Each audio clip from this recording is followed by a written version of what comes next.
The new PlayStation 5 Slimmer model that has the external or attachable disk drive will require an internet connection when you first set it up, and this is causing a stir because I don't really know why, but apparently this is a problem. This is not uncommon for consoles to require internet to set them up when you first get them, but images started circulating about.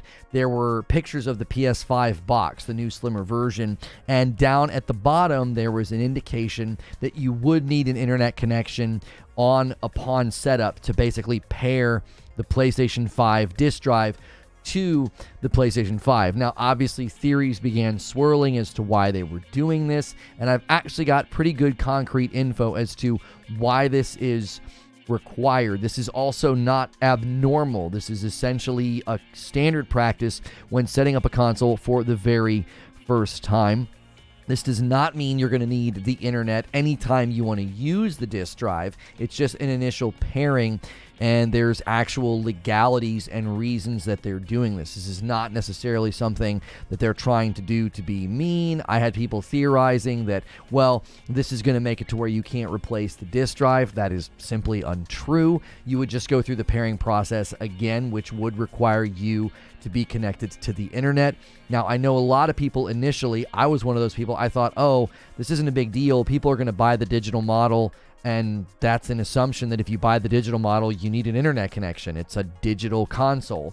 This is also a requirement on the device, on the PlayStation 5, that comes with the disk drive. I do think it'd be nice if they could ship those ones specifically without that requirement, essentially have them already paired before it shows up to you, so that people that buy a disc version and have disc games on a Christmas morning or something wouldn't have to go through that frustration of gotta hook it up to the internet. This is, again, pretty standard practice for iPads, for smart TVs, to be like, you got to go through a process of plugging into the internet and getting everything set up initially.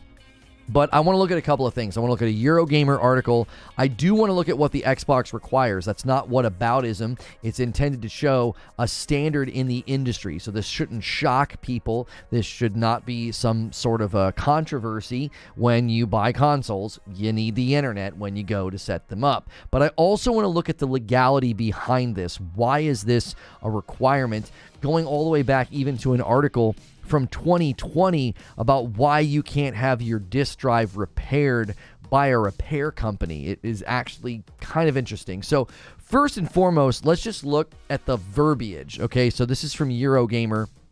The image was kind of blurry, so I didn't want to use the image. This is what it says. It says, internet connection required to pair disk drive and PS5 console upon setup. So the box warns this in photos shared online.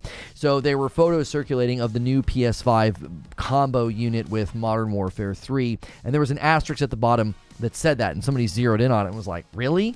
Why would I need that? Now, the controversy, I think, is because primarily this is on the box of the disk drive version. So telling somebody, hey, your disk drive's not going to work until you plug it into the internet, that might be a bit of a shock to people. But again, it's a standard in the industry that when you first get a console like this, internet is almost an expectation. You got to set up your account, you got to log in, you got to do all those things, especially if you're upgrading. You're going to want your games to come with you. What about backwards compatibility? What about if you're subscribed to, PS Plus? Or what if you're subscribed to something like Game Pass? On Xbox's own website, on Microsoft's own website, here it says, you must be online when you set up Xbox for the first time. Without an internet connection, you can't finish setup. After your console has updated and you've added your profile, you can go offline. This is exactly the same scenario. It is a common practice for devices like this to have an internet connection, you do everything, and then after that, you don't need to be plugged in. You don't need to always be online. Now, that obviously is different depending on the game that you're playing, right? You want to play Warzone? You want to play Fortnite? Well, you're going to need the internet anyway. And for a lot of people, if they buy the digital PS5, the assumption is you're buying that and plugging it into the internet. Like, how else are you going to get your games, right? I mean, unless you buy a digital PS5, take it to your friend's house, download all the games there, and then take it home because maybe you don't have internet or something. But that's not something that a company is going to legislate to. Like, what about people who don't have internet? Well, if you don't have internet, buying a digital PS5 would be kind of weird. So I think the only people who may have a legitimate gripe here is somebody who is buying the disc version of the new PS5. It's comboed in the box, and they buy a couple of games from the store. They wrap it up and give it to their kid Christmas morning, and they're like, oh, we got to plug it into the internet.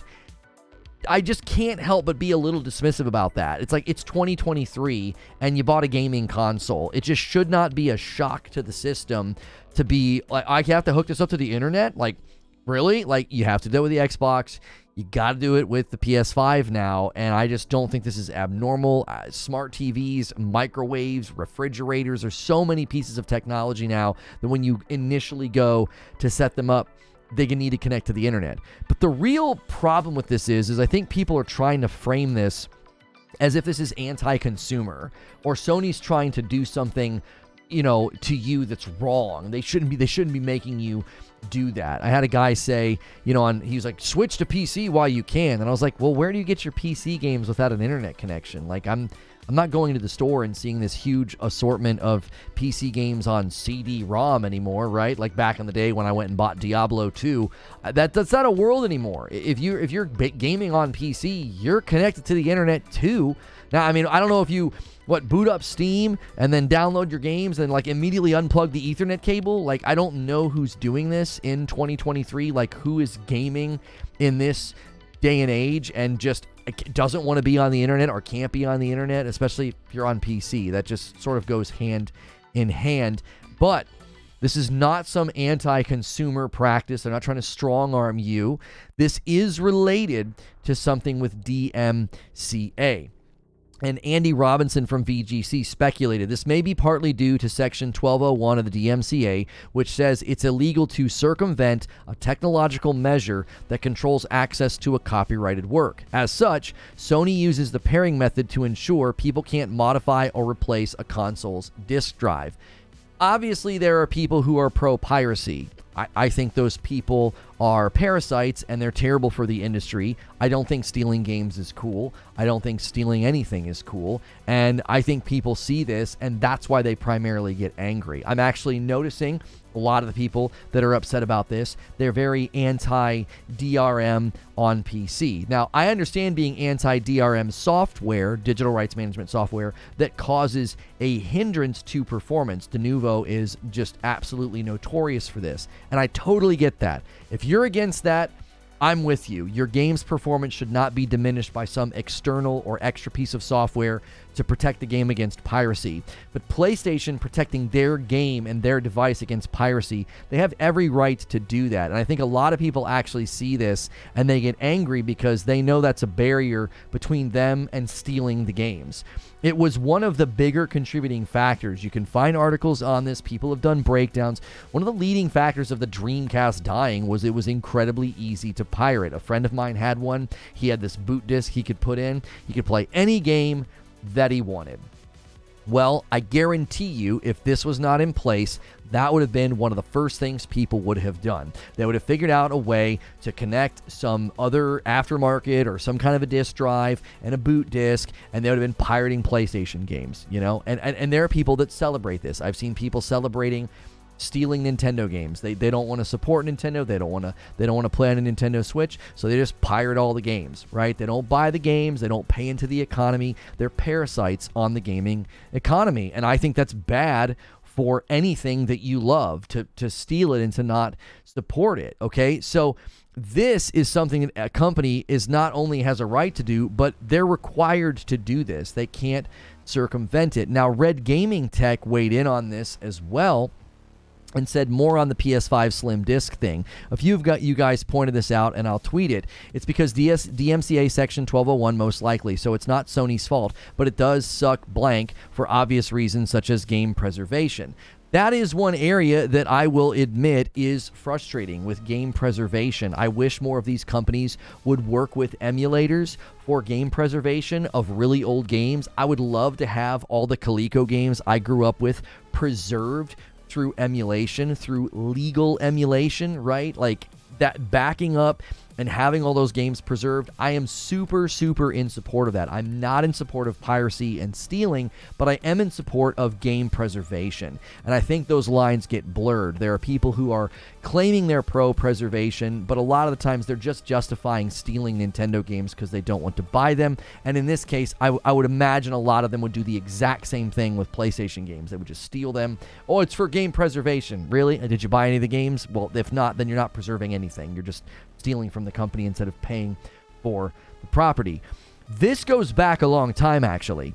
And there was a time where repair companies literally couldn't repair Xboxes and PlayStations, and this is still an issue. And there's a Wired article from 2020 that touched on this. Harwell, this Hardware Boston's repair, okay? Harwell has hundreds of Xboxes in the shop basement that his technicians could harvest drives from, but there's a catch. An obscure part of U.S. copyright law makes it illegal for him to repurpose those drives. All too often, he's had to give a hopeful child a dour prognosis. The only cost-effective way to fix their console is illegal. The only legal path requires parts so expensive that they'd be better off buying a new console. So this law actually prevents repair shops from going in and doing that, because what they're doing is they're circumventing something that is protecting copyrighted work, interacting with copyrighted work. What that would enable people to do is, if this pairing method was not in place for the PS5, you could repurpose a drive, create a boot disk, basically go in and you could boot the operating system into a sort of jailbroken state. If you ever remember people doing this to iPhones, they would jailbreak them and they would add all kinds of crazy stuff to them. I remember a friend of mine had a jailbroken Nintendo Wii. He could play any game that he wanted, and he did something with like a disc, like a little micro disc in the front of it. It was really weird. So that's essentially what this law is in place for, to protect against that. And Sony is essentially abiding by that. And even if they're doing it in two ways, right? They're abiding by the law, but they're also protecting their property. I would imagine that if it was your business, if it was your company, and you had invested billions of dollars in research and development and billions of dollars of investment into studios and projects and intellectual property, if it was yours and you owned it, I would imagine you'd be pretty protective of that, right? If somebody just broke into your home and stole stuff because, well, you know, the lock on your door was bad, so I thought that meant I could come in and just take everything, you'd be pretty irritated about that. You wouldn't want people taking your property. And I think a lot of the times that's just something people don't necessarily understand. If you've ever started your own business, if you've ever owned and operated your own business, having people either not pay you or steal from you, any of those things can be very frustrating. And even a company this size, it's like when they're protecting their property, you know, imagine a company being sort of like, we don't care about this. And then they get pirated, they get ruined, all their profit goes down, like what happened with the Dreamcast, and then all those companies and developers have to shut down, and then they're not making the games anymore. Like, we would actually lose if that were to happen. If we just sort of had that open season state that the Dreamcast launched in, if that's how these PlayStations were set up, or Nintendo or Xbox or any of that, it's very clear. Piracy and cheating in video games is even more rampant than it was back then. It's more accessible. It's easier to find it. Because I remember when my friend did it with the Dreamcast, it was not easy to do. You had to know the right people and know the right places to go. That was a long time ago.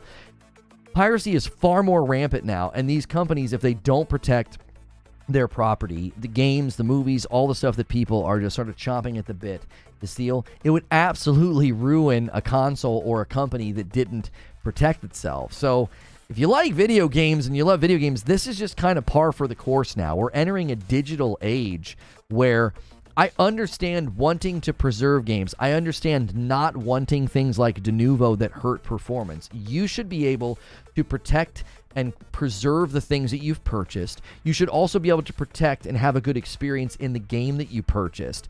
Those things I agree with. But that doesn't mean that companies have to just sort of be open season and just hope everybody goes on the honor system and doesn't just absolutely do what happened to the Dreamcast. So yes, you need the internet when you first set up a PlayStation 5. You need the same thing for an Xbox. You need the same thing for so many of the technological items that we buy in this day and age. this is sort of a non-starter. But I know people are going to be looking for information on it. Why is it this way? Why is it set up this way? Why do I have to do this? Well, there's law behind it, and there's piracy protection behind it. And I think both of those things in my mind, are pretty valid reasons for this to be the case. It might be frustrating on Christmas morning, but this is the world we live in now. I'd love to know what you think. Leave a comment below. You can always roll over and do a members-only debrief. If you don't want to do a membership on the channel, that's fine. Make sure you hit subscribe and the bell button. That way, I can see you in the next video.